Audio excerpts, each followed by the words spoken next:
We joked that we should be on one of those like extreme home makeover shows every time because we were down to the wire, like literally finishing these units. Every single one of them. Every single one of them as people were moving in. And like, the reason is because we list them before they're ready. Some of them have rented without pictures at all. Yeah. There was just a floor plan drawn I don't have this done. It's not going to be done. One studio. Every single unit we have had rented and booked before we were even starting renovations.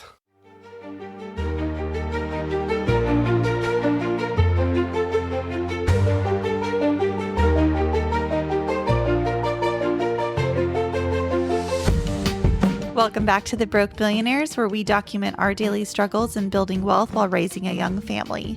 Join us as we talk creative wealth building for everyday people and couples that are struggling in a down economy. I'm Lauren. And I'm Joshua Masari, and we'll be your host.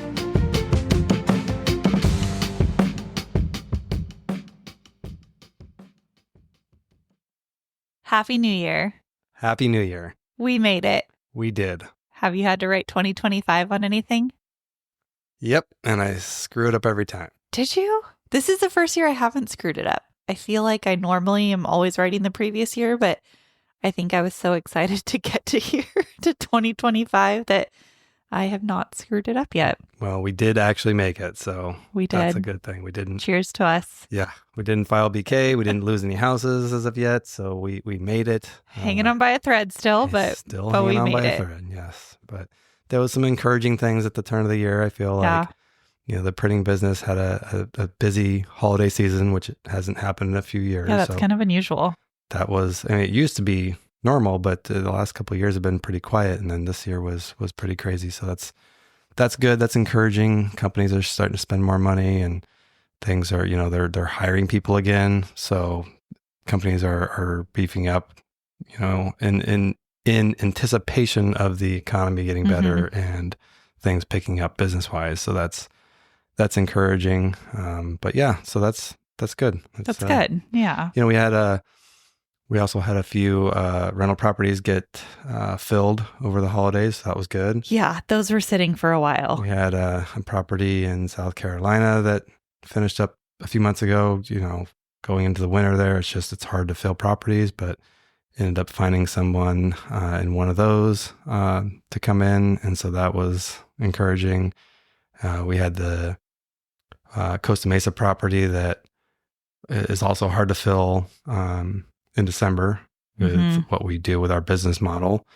But we had somebody that needed a house for an insurance reason. They had a slab leak and forced out of their home, and they were hopping around to Airbnbs and needed another month, and ours happened to be open for a month because our next guest doesn't check in until beginning of February. So that was nice that they came in and around, I think it was day before Christmas or day after Christmas. Right before. Yeah. So we're able to get the month of January filled. So that was encouraging. So lots of, I think there was multiple in one day that came in, wasn't it? Not that one in Costa Mesa, but the other out of state ones. Wasn't there a couple in one day that all got filled? I feel like there was. Yeah, I think there was an apartment. Yeah, there was one of the apartments. Like you were like this one and then this one. That's right. That was two. Yeah. So it was good. We got three units filled all in one week. Yeah. So it was a good. It's good. Good direction. We had a little vacation. Went up to Oregon to see some family and just had a nice little mini vacation with the kids. And it's the first vacation I feel like I was not ready to come home after, which was really nice. Well, we did it a little different. We do this every single year. We go up to Oregon between Christmas and New Year's to see my family. We go to Bend and try to catch a little snow, which we got. Yeah, we did this year. It was got a white beautiful. Christmas. It wasn't technically Christmas, but still. It was a couple days of snow, actually. That's the most we've gotten in a while. It was 2 days after Christmas. It was a snowstorm that came through. So the boys got to see snow and actually go out and play in it and make snowballs and make their first snowman. So cute. Their life was made. Yeah. I think they had the most fun with the shovels clearing the driveway. Like that was the highlight of their week. They got to shovel snow. Oh my gosh. They were so cute doing that. It took them 4 hours to do a job that should have taken 4 minutes, but they had fun. They loved it. I think that kind of like ties back into what I wanted to just start on tonight, is just kind of backing up and looking at the holidays. I think that can be such a difficult season, especially if you're going through it financially. It's, everything gets heightened and there's just cost and things that come up everywhere. And this was obviously a season that we were not doing very well financially, as we've, been the whole premise of the show and kind of what we're going through. And so this was really a different year for us in terms of what the holidays looked like. And normally I love Christmas so much. I love the holidays. I love making it magical for the kids. I am someone that loves to do all the big experiences, and kind of a combination of a couple things is A, we didn't have the money to do any of those experiences this year.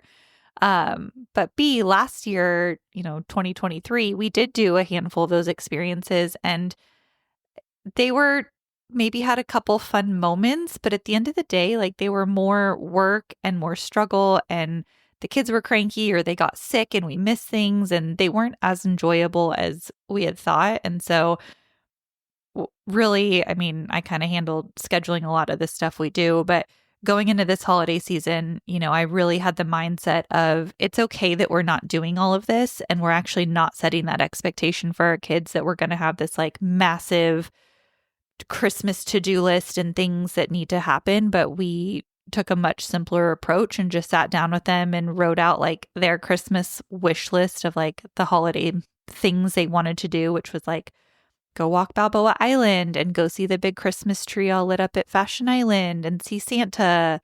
They wanted to get a Christmas tree. I'm trying to think what else was on there. Drive around, look at Christmas lights. Like we did that a handful of nights. But it was really nice to just take a much simpler approach. Nothing was scheduled. It was all on our own time. And I think that's something that I want to really like try to normalize, because it was really enjoyable and it wasn't anything that we were spending any money. All the activities we did were free and it was great. And I feel like the kids had just as much fun as they did when we spent they did hundreds of dollars. They really last year on the did. We same went stuff. to like the Santa we saw was free PSA at Bass Pro Shops. He was great.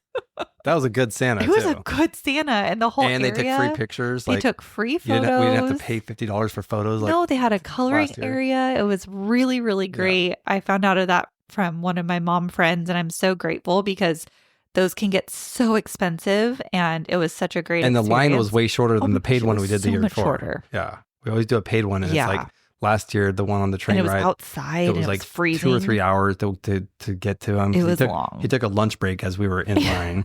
That was so And then much I feel fun. like the one at the mall the year before at Fashion Island was just it was probably a good hour plus Yeah. wait. Yeah, it was kind of difficult. But I think too, just, really trying to normalize that simpler approach was something that I wasn't looking forward to going into this holiday season, but I really appreciated, and I'm glad that this was the situation we were in. We're not the parents that go overboard with gifts anyways. Like that's not what we do with Kids our have kids. too much crap as it is. Yeah, I mean, we don't like to buy them a lot of toys. Like we would rather do experiences or, things they actually need. So that wasn't an issue, but I think, normally I like to have like all brand new matching Christmas pajamas every year. And, we did it for the kids, but we did the ones that were on sale at Target for $5 and they got one pair. It wasn't like the fancy pajamas that we normally do. And just really made the holidays, I think, it didn't lose any of the magic, which I think is really, really important. Yeah, I agree. Yeah. So with that was kind of, leads into, we were kind of talking through, with the situation we were in, going to Oregon as a family of 5 can be costly. And so we were trying to figure out how to do that cost effectively. And It's expensive, especially it's because expensive. Yeah. our middle kid was free last year, and this year we had to buy a plane. He's 2 years old. We had to buy a plane Yeah. ticket for him. So there should be like a half off because he only Oh my takes half gosh, the seat. But seriously. like, you got to buy a full adult ticket for a 2-year-old. It's ridiculous. It's wild. Yeah, so the extra flight that we had to pay for this year, and then, usually we rent a house for 4 nights. We usually end up fronting that cost, and it gets expensive. At the end of the day, it's several thousands of dollars, in the rental car and everything. It adds up really, really fast. So we got a little more creative this year. We thought about driving We thought about it and then realized really quickly. that that was just not a good idea. And I'm actually really happy we didn't with the weather. That would have not been great. Yeah, So that was. yeah. But even if we like rented a car, like a big vehicle to go, like Yeah. gas was going to cost. We have an Close as- electric car, and so we would have had to stop. We figured that the times we would have had to stop to charge would have added, X amount of hours to our trip. And with the kids in the car, It just didn't make sense. We were like, okay, we could rent a larger SUV and just drive there. But then by the time we rented it, the gas, all of that, I mean, it ended up being not much, saving much less Yeah, it didn't. I mean, than the flights. I think if we had a found. different car, like electric car, I think ours, we made the mistake when we bought this when they kind of first came out and didn't get the bigger battery. And I think we regret that now. Note to everyone, another PSA: if you're going electric, get the bigger battery. Yeah. Just bite the bullet and do it, because And it's fine for us Really around annoying. town and what we use it for. That was, we'll get into this later. That was a Section 179 purchase. So we were able to write off 100% of the vehicle. And we'll kind of go into how we did that later and how we transferred that to our personal trust after the fact. But, that was our first electric vehicle purchase and didn't really think too much about it. And it was great for around town. Like we never really have a need it's to fine. have more of a battery, but doing trips like that's not really ideal in the one that we have. So, And that's our only family car that fits everyone. So that makes it a little tough. yeah. So. But yeah, so one of the things that we did was, the flights. So we had to buy 4 flights this year, which that adds up because they're $600 a piece. Yeah. So for a round trip. Expensive to go up there. We had, and we talked about this in the points episode, but we have the Alaska card. And instead of using American Express points, because it just didn't make sense on this one, I don't even know if we had enough points for everybody, because that would have been. I don't think we did this it would time. have been 250,000 points. We used our Alaska card, and we've got multiple Alaska cards for personal and for businesses. So I think we have either 2 or 3 of them. I think we have 3 of them, 2 business and 1 personal, but it all kind of comes to the same account and you're able to use them. So they give you once a year, a buy one, get one free, like a companion pass basically. Mhm. And I think there was like a $99 fee that you have to pay to cover the fees and to process it. But we basically get one ticket, buy one, get one free. And so we utilized that, and it literally just about cut the cost of flights in half. So Mhm. that was a pretty big savings and made it more attainable to get everybody on the flight. And then the baby's still free for next year. We're till going to next be year. pretty screwed. Because we can't get a buy one, get one free. Like we buy a full ticket because we're only buying five flights. Oh yeah, unless we bring the car seat on the flight. I guess we could do that, but that ends up being more it has hassle. nothing to do with their. Well, it would be a free ticket. We have to buy another ticket anyways. Oh, I see what you're saying. But here's something we didn't think about. So we go to Bend, and the airport in Bend is smaller, and so it's the smaller planes that fly in. So they're 2 and 2 is the seating, which I can't stand because I'm like a very nervous flyer when it comes to turbulence. It was a rough flight there and back this time. But we're gonna have 2 more kids or 1 more kid in a seat next year. So we're gonna have to get creative with our seating arrangements. Yeah, we'll cross that bridge when we get The there. next year we're gonna get real creative. That's a problem for a different day. But so we also got creative on a place to stay, because that's usually an even bigger expense. We usually would do like a VRBO or an Airbnb. And what we did this year, a few months ago, we got into this program. I don't know how we found it or where it came about, but well, I first heard about it from The Holiday. The Holiday movie. You're telling me that. So there's this website called Home Exchange, and originally it started where you would switch houses with somebody. So you want to go to Maui for a week and they want to come to California for a week or the mountains or whatever, and you just switch homes for a week. If you've seen The Holiday, you know how this works. If you know, you know. Sorry.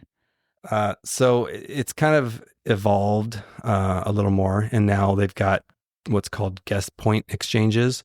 So meaning you don't have to do what's called a reciprocal exchange, which is where you're just changing houses for a week or whatever. You can do guest point exchanges. So you will let somebody stay in your house at some point and you end up getting points and you bank those points and then you can use them whenever you want. So it's a little more versatile and gives you a little more freedom on when you want to use those and where you want to go. So you don't just have to go to someone's house that's staying in your house.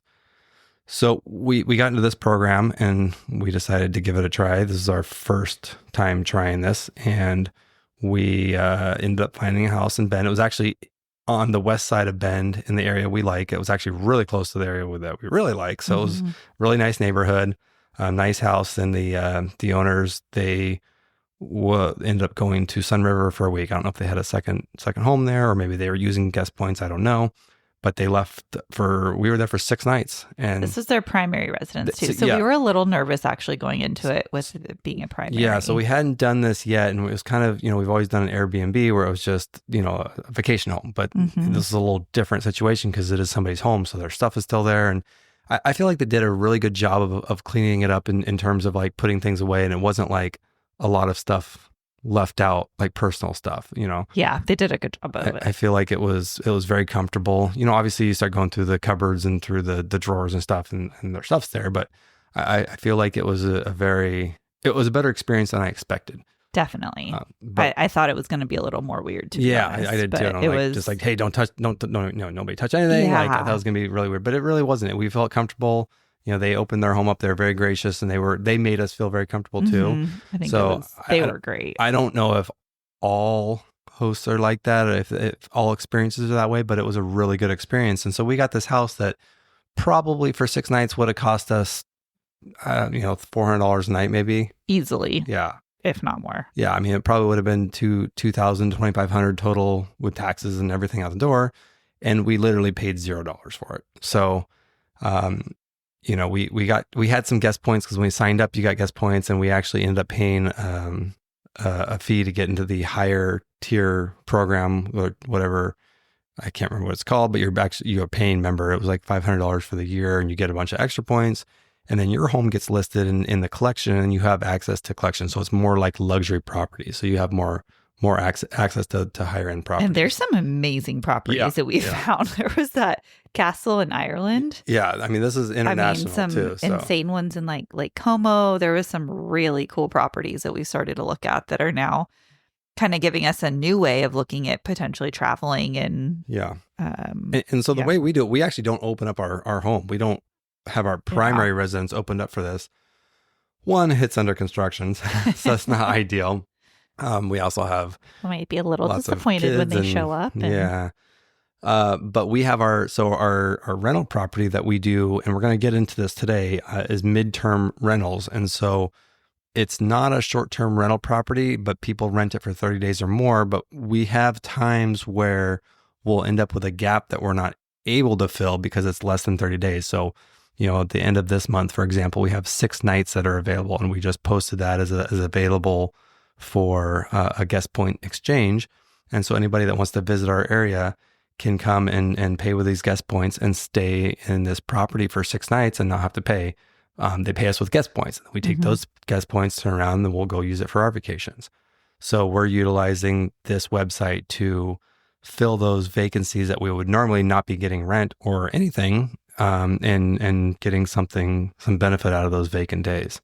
Yeah. So that's a nice little added benefit to this business model we have. But it's great. I think we'll start doing that more, and I think it's a really good way to take advantage of those vacant days. Yeah, I think so too. I think I was very pleasantly surprised, and like I said, this is the first vacation that we didn't feel like we were needing to rush to get home, which was really nice. And we stayed longer. So we stayed longer. We stayed longer. 2 reasons. One, because the flights were cheaper to fly back on New Year's. Usually we don't stay till New Year's Day. We usually leave like the 29th or a couple days before. I think the 30th usually is when we come back. But this time we actually stayed all the way until the 1st because the flights were significantly cheaper. Yeah, they were significantly cheaper to fly on the 1st. We had terrible flight times, but it worked out. It was terrible flight times whether it was the 1st or not. That's true, actually. They kind of changed those. So, but because of this guest point, we didn't have to worry about paying an extra $400 a night. It was just like points, and it was it didn't cost us anything. So why not stay longer? Yeah. Yeah, it was actually really nice. I'm happy we did that. And the kids got an extra snow day out of it, which was pretty cool. Yeah. Just a quick disclaimer. The information shared on this podcast is for informational purposes only and should not be considered as financial, tax, or legal advice. Always consult with a qualified professional before making any financial decisions. Your individual circumstances may differ and require specific strategies not discussed here. Now, let's get back to the show. Okay, so let's jump into MTR. So what is an MTR? So MTR is a midterm rental, and this is kind of the business model that we've started to take our rentals, at least our local ones here. It's kind of an emerging market and something that's pretty new in the real estate space, but we're really leaning into this and have been doing really well in it. So, what a midterm rental is, it's between a short-term rental and a long-term rental. So an STR is a short-term rental, meaning less than 30 days. So that's the typical Airbnb, VRBO, vacation rental you rent for 3 nights or a week at a time.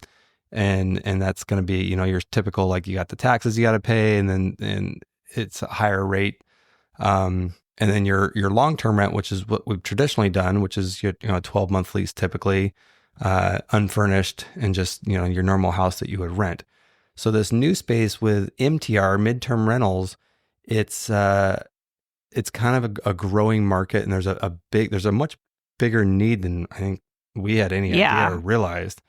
But it's basically you're renting something for 30 days or more, and it's still furnished like a short-term rental. So it's got all the furnishings, all the cookware, everything you would need like a normal vacation rental.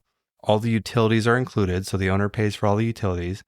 But it's a different market. It's a different target market that you're going after. Yeah. It's not vacationers as much. I don't think we've had any vacationers. We have our first one coming actually next month. That's true.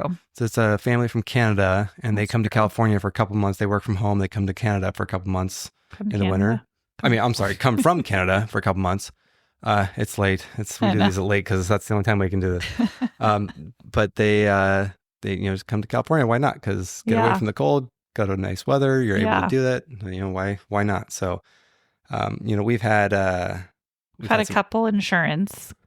Yeah. So a lot of insurance placement. So, someone's house floods, they got a slab leak or a fire or something, and they're forced out of their home for the demo and the rebuild. Insurance will pay for them to move to one of these furnished rentals for however long is needed. Which we experienced earlier this year. Which we've actually gone through, and it was a very unpleasant experience. So, we try to make this as easy and pleasant for people as possible because we've been through that and know what it's like. But that's one of the big markets that we cater to.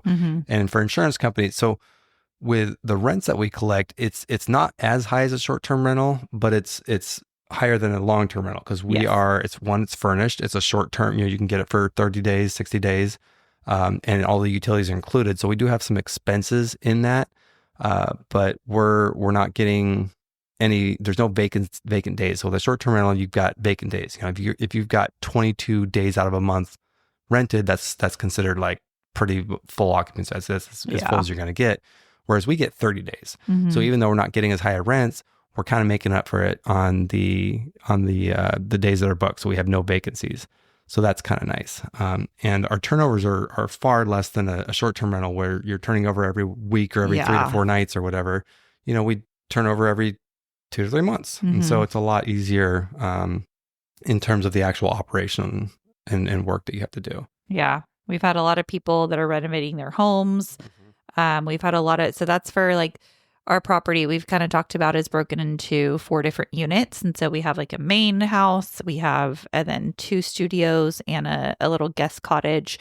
But we've had a lot more need for like international and corporate housing than I think we realized. Like I did not think that was going to be a market that we would be tapping into, but they have found us, and that's been a really strong market for us.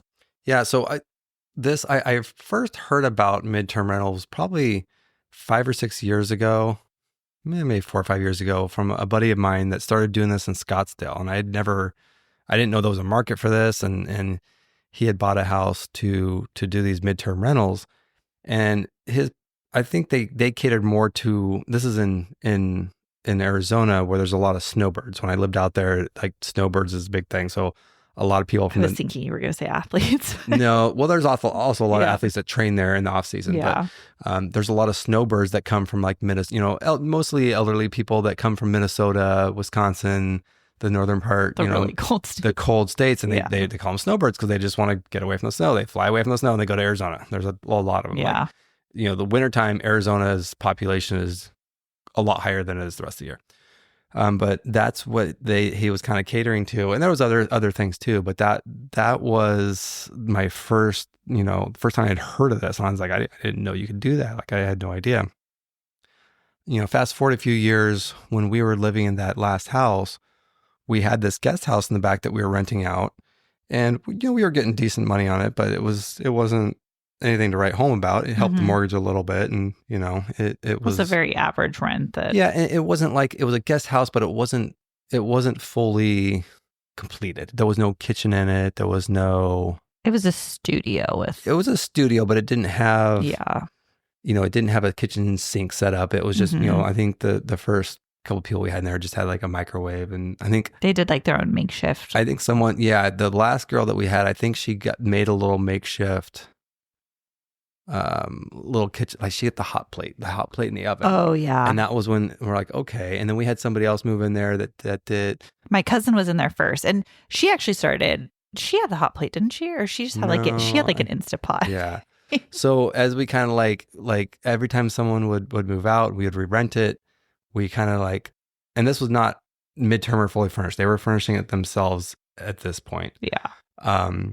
After the last person moved out, Which, I will say, more people were interested in a studio with no kitchen and no laundry than I realized also. Because every time we had that available, we had a line around the building. We would do an open house for people on to look at. Yeah, it was like a Tuesday night. We had an open house. I was shocked and how many people. 50 people would show up and line up. And they knew there was no kitchen, no kitchenette at that time, no washer and dryer, like nothing. And I was...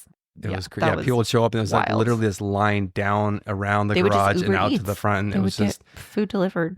Yeah. All the time. So crazy. So we had like 3 or 4 renters in there over a few years, and then we got ideas from them, and then just decided, hey, like let's try to do this as a furnished rental and as a midterm rental, 30 days or more. So originally we were planning on catering to traveling nurses, because there's a lot of travel nurses that will go to a hospital to get a contract for, I think they're normally like 90 days, and they will go to a hospital, and they're usually from out of state, and they just need a place, instead of staying in a hotel, they just need a place to rent for a couple months. Yeah, we have a lot of hospitals around us. So it was a good. Yeah. So that was the original intent. And so we renovated it, like ripped out the flooring, put in, new flooring, we turned it from a studio into almost 1 bedroom. We did like this little partition wall to kind of separate out the bedroom area to kind of make it a little more functional.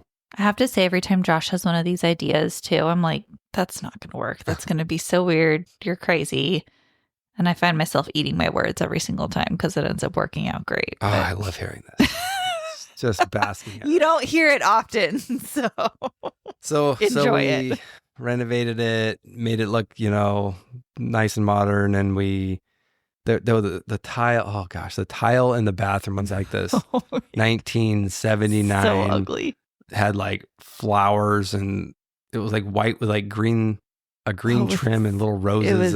It was ugly. Such a floral. So instead of spending, $30,000 on doing a full renovation on this, I mean, we ripped out the flooring and still did like a full renovation. But there was some things like the tile, because retiling a shower can get very expensive. Mm-hmm. So, and it wrapped all the way around the bathroom. It wasn't just the shower. So what we did was we reglazed it. And so for about $800, we had this company come in, and they reglazed the tile, and then just white, like just made it shiny white. And it's still, it's not like we're picking out a new tile shape or anything. Yeah. But it really made that space look really good, brightened it up. That is one of the best things that we've ever done. We've done it in 2 bathrooms now, and it makes a world. I wish we would have done it sooner in both of them. Yeah. So if you got a tile amazing. shower that the tile's in good shape and it's not a bad look tile, it's just ugly because the color or whatever, you get it reglazed. It comes with warranties. It lasts. We did this on several properties now. Mm-hmm. It lasts for a long time, and it can really transform the space. So you're spending Yeah. $800 on doing this rather than $8,000 on ripping out the tile and having to redo the shower and start over with everything. And these are just like the basic square tiles. Like, what size were they? 2x2. No, they're a They're 4x4. So they're not, So it's not anything cute or stylish, but when just you whitewash white. it Oh just my makes gosh. a big difference. Yeah. That So- was one of the best things. So we we've did ever that, done. and then we did replace the doors. Like we put some nice sliding, like a bar, like a sliding barn, a rimless sliding door with black. Yeah. I think with black trim on that one. Or We black added a handles. washer and dryer. We did a full like kitchenette. Yes, we did a sink. washer dryer unit, like a all-in-one washer dryer. Added a little kitchen set, or a kitchen sink, and did a little what do you call it, baker's rack with. And it wasn't a full stove, but we got like a cooktop, an induction cooktop, a little mini oven. Toaster oven. It's not a toaster oven; it's an actual oven. Oh, that's true. It looks like a toaster. It looks like a oven. toaster oven, but it's like this Breville. Yeah. I mean, it was a few $100s. It wasn't a toaster oven, Yeah, it's $40 true. toaster oven, but it's an actual oven where you can bake in it. And then we did, obviously a microwave, and there's a little Fridge. mid-sized fridge in there. And so it's this little kitchenette, and they've got everything that they need. For a single person that's just traveling for work or whatever, it's like one of those extended stay hotels, but it's a little nicer because it's on a property, and you've got We have a little patio on the back. Yeah. So we made it very comfortable. You stylized it all cute and Thanks. made it really pop. So we thought we were going to have all these travel nurses coming and staying here, and we haven't had a single one. Actually, one. That's not true. We have a travel nurse now. It's our first travel nurse. Oh, that's true. Yeah. But I mean, we've had just all walks of life, mostly a lot of interns and intern and clinical people doing clinical rotations. So we've had the healthcare, industry, yeah. but the travel nurse, this was our first actual travel nurse. And I think part of the problem is that we've had so much demand for this unit. It's usually booked about 4 to 6 months in advance, solid bookings. So we'll have somebody rent it for 2 months, and then someone will rent it the day they're checking out. They'll start their booking and then rent it for another 2 or 3 months. Those are quick turnovers. Yeah. So we'll have it booked like usually 4 to 6 months in advance. And a lot of the travel nurses, I don't think they get their contracts that far in They're advance. so last minute. Yeah, because there's a website called Furnish Finder that we advertise on, and and I see all the people that request, they'll submit requests that they're looking for homes for these dates.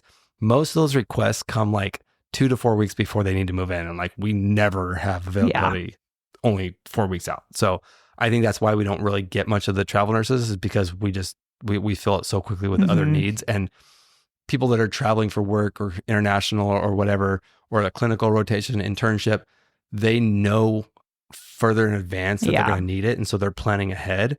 And so we've always been able to fill those before the travel nurses even have a chance to book it. I don't remember how the one that we have now. Oh, I know. The only reason we got the travel nurse is because there was a girl that checked in. It's like, which unit She is booked the it for travel 2 nurse? months. And then for whatever reason, I think she was between moving or something, and she needed more space for storage.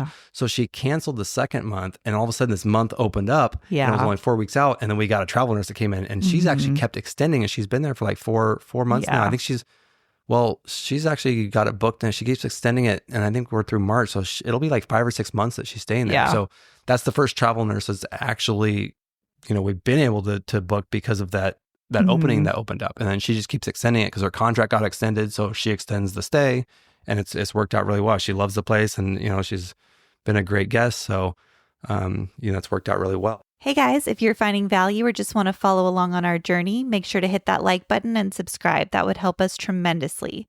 You can also follow us on Instagram @TheBrokeMillionaires, and be sure to share with your friends.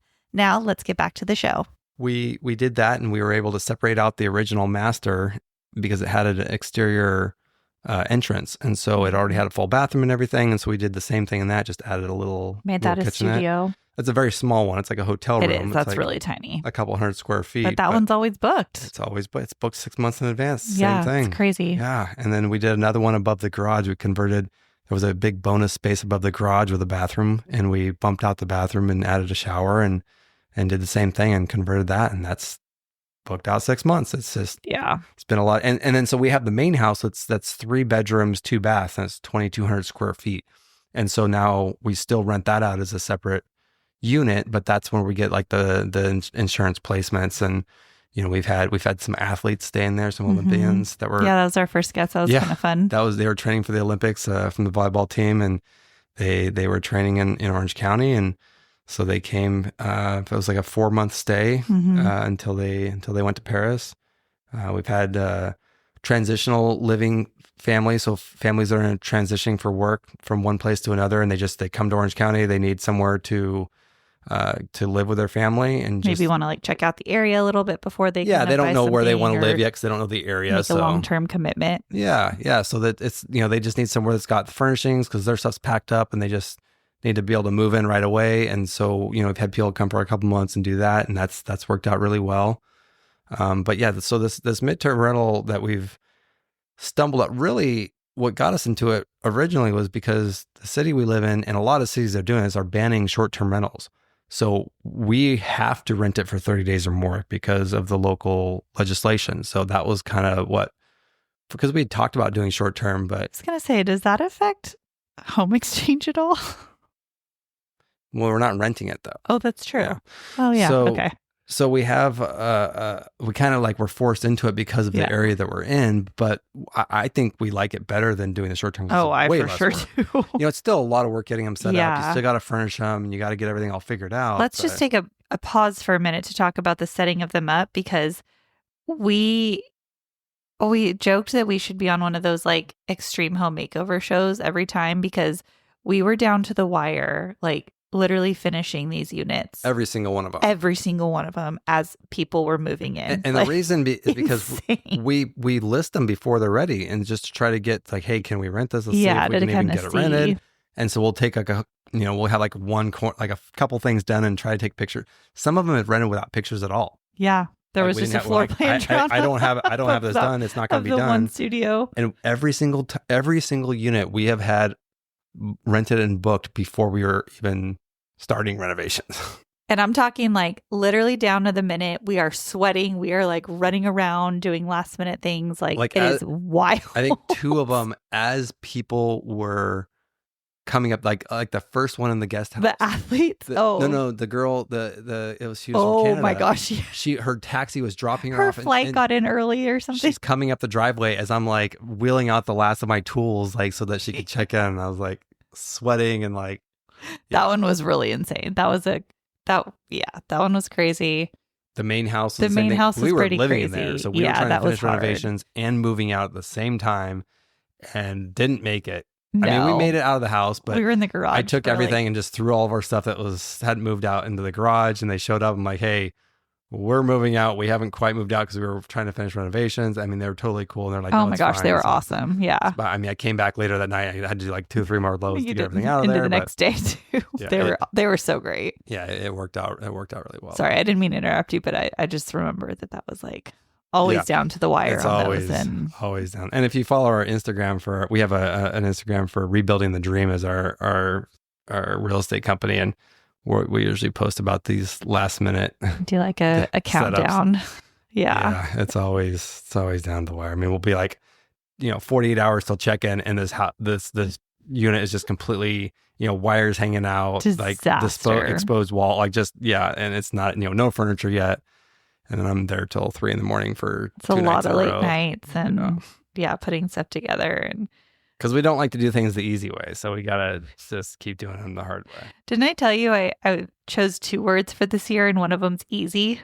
That's one of my word of the year. The year. Probably going to backfire. I don't know, but I've never chosen it before. And I feel like we need a little easy this year because, we don't do anything easy. But yeah, that was really kind of our start to so the house that we're finishing up renovations on now, we're going to do the same thing with. Now that one's not broke up into multiple units, but we may add an ADU at some point, but for right now we're just going to be doing it as the full 5-bedroom property. And so when there is a family that has an insurance claim that has a larger family and needs 5 bedrooms, this will be an option, because the other one we have is only the 3 bedrooms. So we're not getting those larger I will requests. say too, with the other house, you did it in a way that we still can offer either a 4 or 5 bedrooms of the full house and just kind of make the adjustments necessary. Yeah. But we've never had the opportunity to have any it's always vacancy booked. Yeah. to have someone book it that way. Yeah. So, So we do like the small studios. We only allow those to be booked 6 months in advance.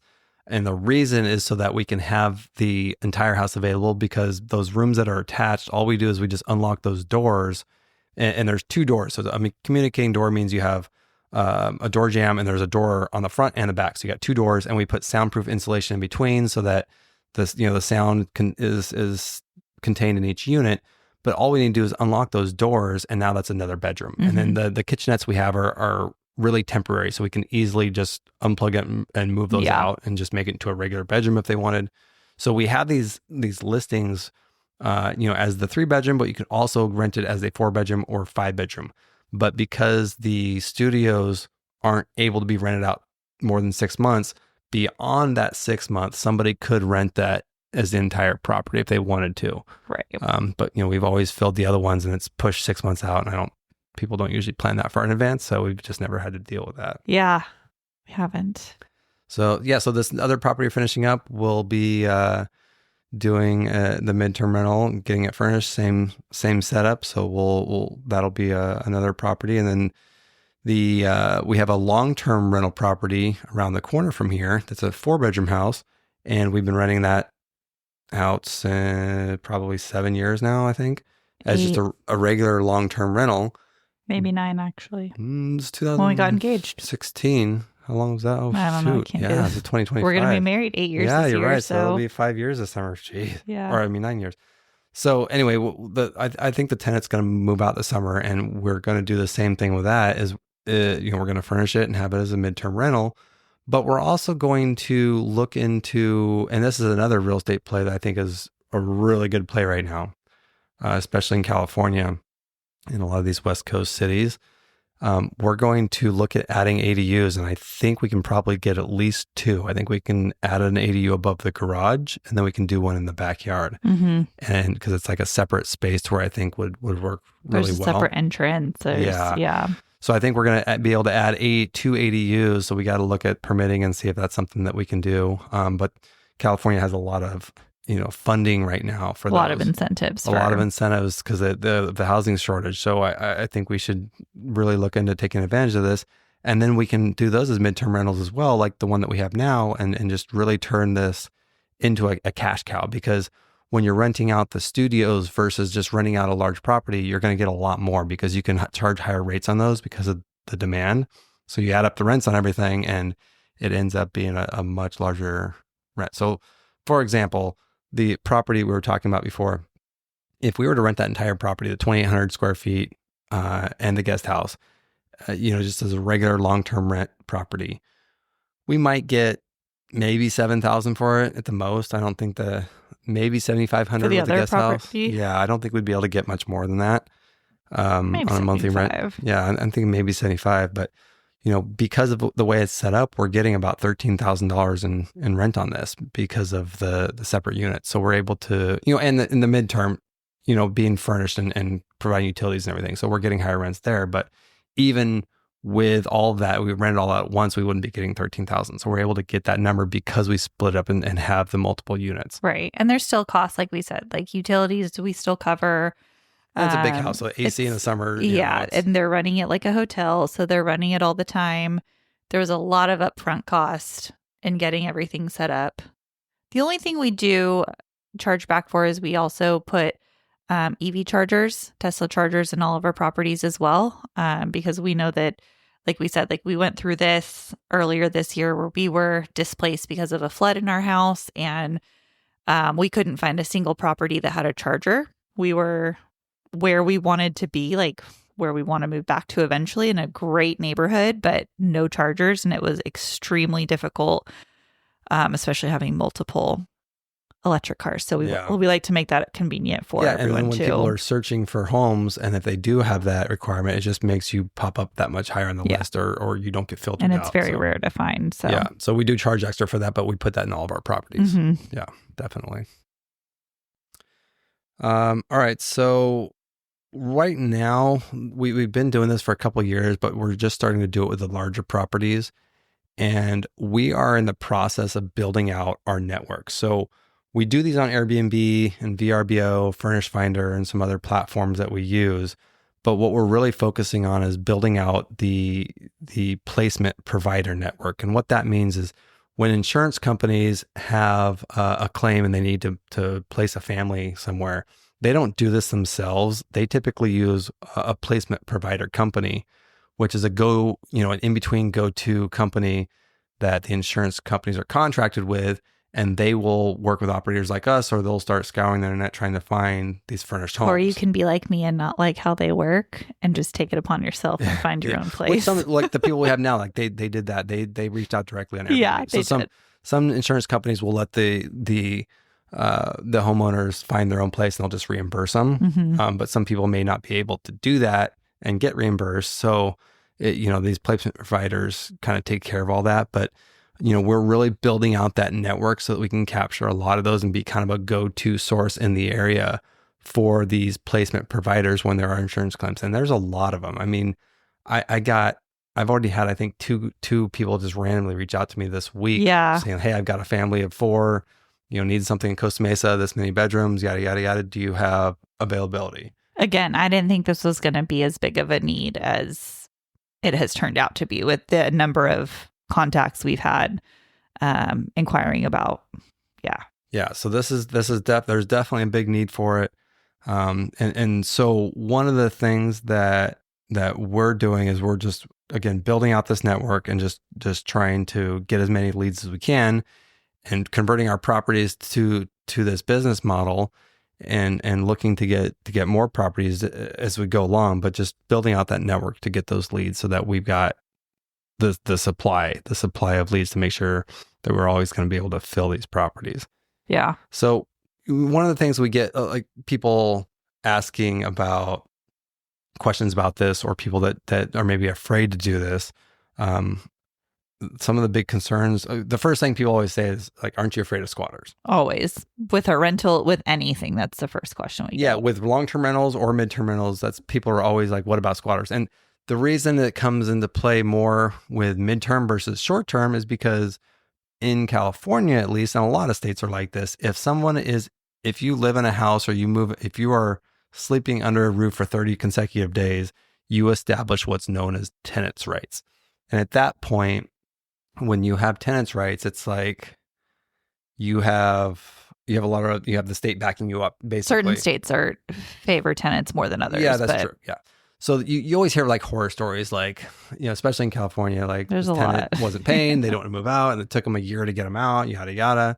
So people are always concerned about that sort of thing. So we get that question a lot. I think that we do a good job of eliminating that concern just the way we vet people. So, on our long-term rentals, we're very particular about the people that we let in. When we're doing these midterms, we do some screening with people. If it comes in through Airbnb is actually really good about screening people on their platform. Mm-hmm. So they have a lot of technology that screens people and kind of screens out those scammers or those people that might be intentional squatters. So that's when we're staying on the Airbnb platform, and a lot of these situations you hear about in bad articles or whatever, these terrible situations where an owner can't get a squatter out. It's typically where they start with an Airbnb booking, and then somebody says, "Hey, I'd like to extend. Can we just do this like on the side, just pay cash so we can avoid the fees?" And that's where the problem comes in, because as soon as you do that, you open yourself up to all kinds of liability. So then that person decides not to pay, and then they decide not to leave. Now you go to Airbnb like, hey, this guest won't check out, and then Airbnb says, we don't know what you're talking about. We don't show anything. They were supposed to be out, yeah. Yeah, they checked out months ago. We don't show anything on the books, and so now their insurance doesn't cover you. Their legal team's not going to help you. Like, you are completely on your own, and that's when owners get in trouble, is when they try to skirt the system. So we're very we are by the book. We stay on the platform. If we were to take one of these insurance bookings or something that wasn't through the Airbnb platform, we've already got leases in place and checks and balances and our screening process to be able to alleviate those issues. But we do things by the book. We cross our T's, dot our I's, and make sure that we alleviate that. The other thing too is with midterm rentals, it's a higher dollar amount versus a long-term rental. So Right. people like our properties, it's expensive. They're not cheap. So I think you alleviate a lot of the concern just because there's a higher barrier to entry. So someone's got to, because they have to pay for the first month. As soon as they book it, they pay for that first month. Right. So they have to pay that first month just to get into the property. So I think that alleviates a lot of that I think so too. I think maybe the short term you might see that more because somebody only has to pay for a couple nights, but here they got to pay for 30 nights. Right. And it's higher than a long-term rental. So, they might be paying $7,500 to $10,000 for 1 month just to get into the property. So I think that you're getting a higher quality or higher caliber tenant, or not really a tenant, but a higher caliber guest. So the barrier to entry is higher. So I think that probably alleviates a lot of the potential scammers or intentional squatter situations. Yeah, I think so too. Another question we get is like, are you worried? Like, how do you collect rent? Like, what if they don't pay rent? And I mean, that's a concern with a long-term rental more, I think, because you are collecting rent directly. But with a midterm, you're not collecting the rent. Airbnb collects it. So we take most of our reservations through Airbnb. So it's all automated. And Airbnb actually collects it 10 days before it's due. So it gives them time in case their card doesn't go through or there's an issue. It gives them time to get it figured out before the due date. So that on the due date, we get our deposit from Airbnb and then everything's on. And we've never, knock on wood, we've never had any issues. I'm sure there are issues that could arise, but we've never had any of those issues arise. So, the rent collecting it's all prepaid, at least that first month. And then Airbnb collects well in advance. When you're doing an insurance placement, if you're doing it directly with the placement provider or the insurance company, I've heard that we haven't actually done one directly that way. All the ones that we've had have come through Airbnb and they get reimbursed.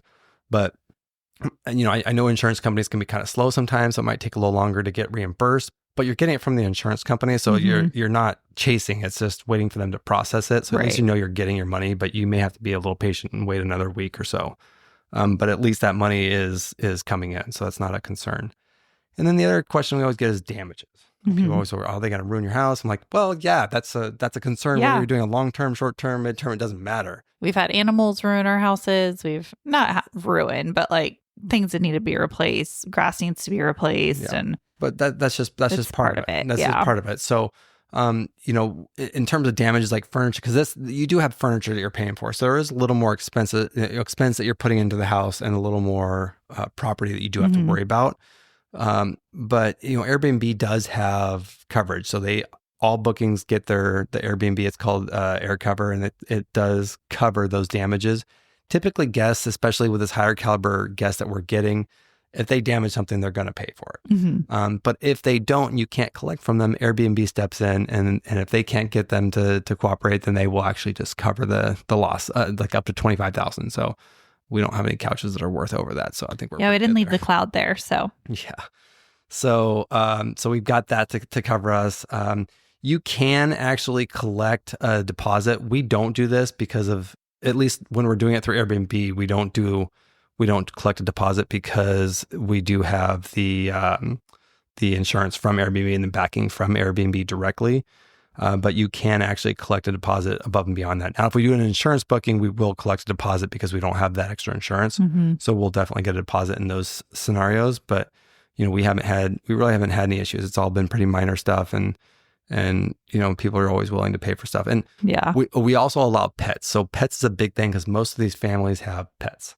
And so trying to position our property to be competitive with everything else out there, we want to make sure that our property allows pets, has the EV charging, pulls up in all these searches, and is just more versatile and more available to people. So we always allow pets, but we do charge a pet fee.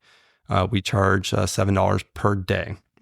So it helps with the extra cleaning because there is extra cleaning costs. There's you got to make sure everything's cleaned really good before the next guest. So there are additional cleaning processes. He's allergic to cats and dogs, so he's very sensitive, so we really are very aware and make sure that there is no traces. So if you don't clean all that cat hair or dog hair or that dander, my eyes start to itch and I start to sneeze. So there's definitely some additional cleaning procedures that you have to go through.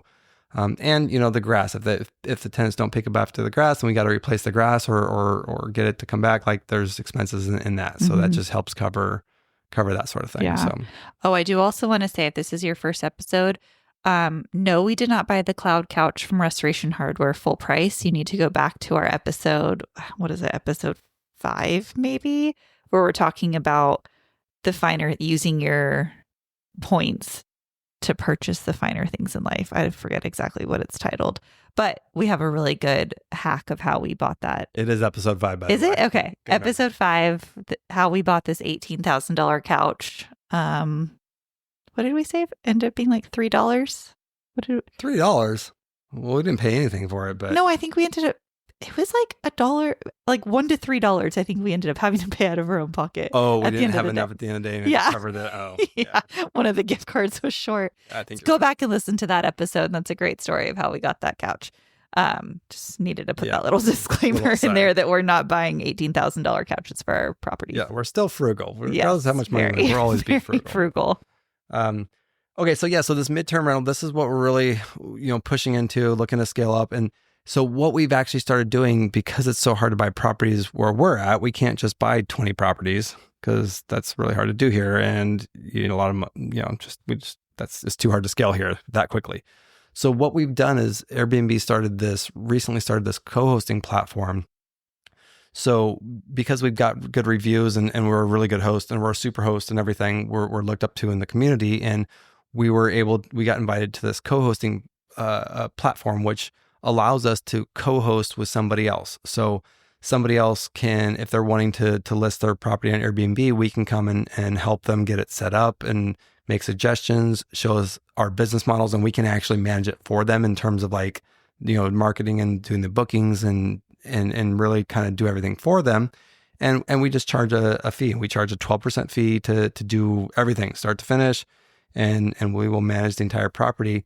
We only do this on the midterm property. So we don't really want to get into the short term and get to where we're not having to turn over every few days. That's not realistic. So that's why we only charge 12%, because a lot of times with the short term co-host, they'll charge like 20-25% because it's a lot more work.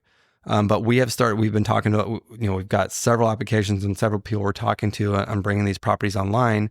And so we'll be able to grow the portfolio, we don't own the properties, but we're at least making a little bit of money, and we're taking our business model and using this on another person's property to get their business going. And we do a 12-month contract. So it's a 12-month minimum because there's a lot of setup and initial, getting these up and running.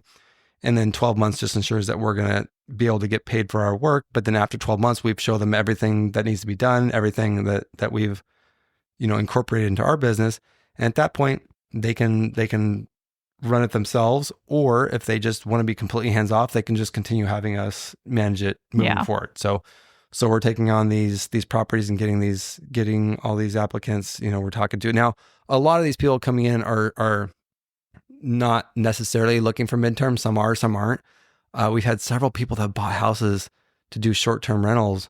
They buy the house and then they realize that the city doesn't allow it anymore. And they're like, yeah, that's happened quite a few times. Yeah, I'm so surprised. And they're scrambling. So many people have bought houses, done renovations for that reason. Yeah. And then they find out they can't do it in their city. I'm like, you didn't even look up the rules for like. I mean, people are like there was one house that was like decked out. Yeah. Do you remember? Yeah. It was like. Yeah, they like put like games and stuff in it. They were like ready to go. And I'm like, it's illegal. You can't do it. I'm like, we won't touch it. Yeah. Like, but we can do midterm rentals. Did he even know that it was illegal, or you had to tell him, huh? No, there was a couple. Well, some of them didn't know. I was gonna say there were some people that didn't know at all. They were taking reservations already, and I told them like, it's a $1,500 fine a day. You like be careful. So we have a lot of people that are converting to midterm, or they just one, because the city doesn't allow it, or it really is a good model because this short term rental market has gotten so saturated because everybody was buying a house to Airbnb it, and now the market is just oversaturated. And so a lot of short-term rental property owners are lowering their prices. They're scrambling. They're not getting their calendars full, and so it's just not what it was a few years ago.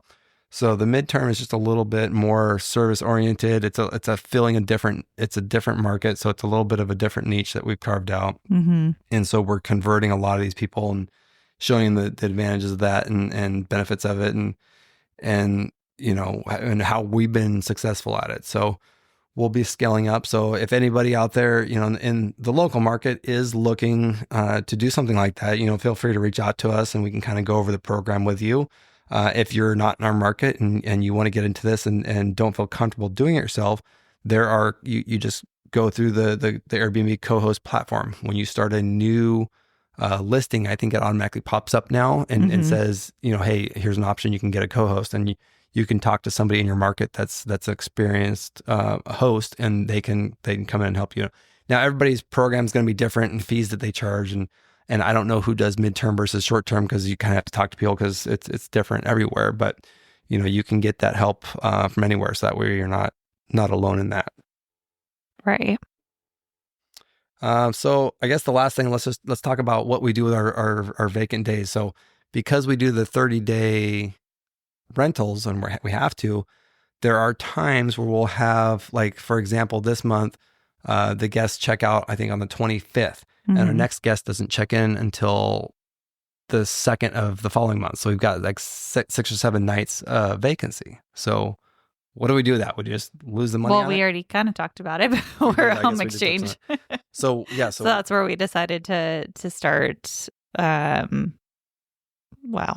Words are harder now. I can't find my words. It's past 10 o'clock. So late. We decided to start advertising on home exchange when we have those vacancies. Right. So on the home exchange app that we talked about earlier, we will open those nights up that we can't rent because we have to do 30-day minimums. If it's less than 30 days, we will open those nights up for guests for a home exchange to be able to come in and rent with guest points. And then we'll bank those guest points for our next family vacation that we can use anywhere in the world. So that's what we're doing with those vacant nights, because so if you're in a market that allows short-term, you can actually fill those days with short-term rentals. So a lot of times people will do that. They'll rent it for a weekend or a week at a time if they are able to do that in their market. But because we're not able to, we're taking advantage of this other program and doing these home exchanges to capitalize on those vacant days. Yeah. At least we're getting something out of it, which will be nice. Yeah. That'll be good. So we'll close this out. Instead of a book this time, where have you kind of gotten the most information about midterm rentals? Yeah, so there's not a lot of information out there because it is a relatively new business model and new market. I think, and I don't know if there's any books on it or not. There's certainly not any. There's no podcasts for it that I know of. Well, actually, there is one. So I've heard crazy. Bigger Pockets did have like one episode that somebody talked about it. I think that kind of might have been where a lot of my ideas came from because I hadn't really heard much about it. But there's a lot of Facebook groups. There's a couple of big Facebook groups. Yeah. We get a lot of information from, a lot of training. We've got a lot of good information, a lot of connections with these placement providers out of these Facebook groups. So Facebook groups are really, really good for this industry. One of them is Midterm Rental Wealth with Vivian Yip. She's out of Austin, Texas. And that's a fairly decent sized group. And she's got a pretty good program. We're actually a member of her company that specializes in furnished rentals. And so we paid a membership fee. They came out and did a certification on the property. And so we got into their program, and that kind of helps us with these insurance companies, knowing that it's a certified property with this organization, and kind of gives us a little bit of credibility there. Another one is Midterm Rentals with Jesse Vasquez. That's probably the biggest group out there. I think there's about maybe like 10,000 people in that group. These midterm operators. He's out of, still not huge. I mean, that's a bigger so it's group, still but like that's some of these still other, not a. you look at some of these other creative finance and stuff, they got hundreds of thousands, but this, Right. so it's not huge, but it's that's probably the biggest one that I know of. And Jesse's he's in Oakland, and he started this probably like 7 or 8 years ago, maybe a little longer than that. So he's been doing it for quite a while. But those two groups, there's a lot of information and good help in those communities. And I think he actually started a podcast. So he does have a podcast that he recently started. Should try to join with him and have him on. Yeah, that might be. Yeah, that'd be a good one to him keep or talking. Vivian. Yeah, she'd probably come on as well. So yeah, kind of dive more into midterm rentals for sure. Yeah, that is kind of where we are pushing all all of our efforts these days. Yeah. Yeah. All right. That's it for me. Anything else? Any No, last words? it's bedtime. You're falling asleep. All right. It's bedtime. Your pregnant brain just can't hang anymore. Yeah. It's getting harder every day. Yeah. All right. All right. Sounds good, guys. Have a good night. We'll talk to you next time. Get out there and make it happen.